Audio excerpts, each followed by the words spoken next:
Bring in former FBI agent Brad Garrett. You've been in the middle of dozens of these hostage negotiations. Let's start out with the ransom notes. What do you make of what we've seen so far? So we don't know much about the ransom note. The SAC for the FBI seems to take it semi-seriously, but it had semi-seriously? Well, because it doesn't.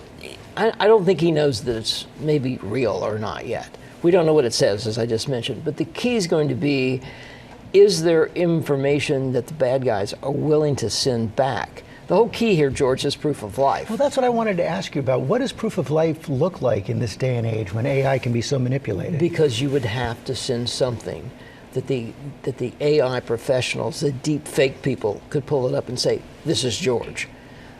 Or this is Nancy, obviously. So that'll be tricky. Is that physical evidence?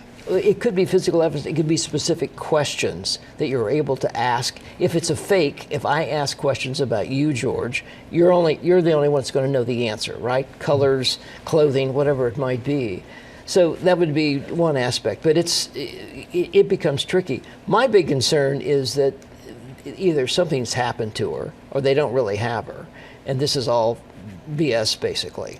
And so now they're back to zero. We've seen now 2 direct appeals from the Guthrie family, from Savannah and from her brother. What's the strategy behind that? So the whole key is to humanize the person who's been taken and talk about a loving family and grandchildren, etc., to maybe pull at the heartstrings of an abductor. Or I will tell you, George, it's hard to hold people when you abduct them. And so there may be more than one person involved here. You're also trying to tap that person who might be weaker, that might come forward and give you information. So where does the investigation go next? They're going to keep doing what they're doing, but you have to keep this case in the public's eye, because the public are going to be the ones that help you here. It doesn't appear to me, without knowing, they haven't done any, cell phones, cars, license plate readers, all of that stuff, informants, sources, appear to be dry.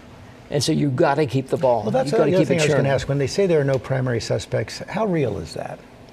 Well, I mean, George, kidnappings can go 3 different ways, right? It could be somebody internally in the family or connected to the family. It could be a ransom kidnapping, and it could be a mistake.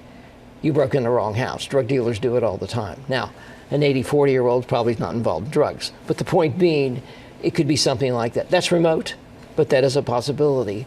But if something has happened to her, she's passed away, you're never going to hear from anybody again. And that's the chilling aspect of this case. I've had cases where they just continue for years. We pray this doesn't happen in this case. Brad Garrett, thanks very much.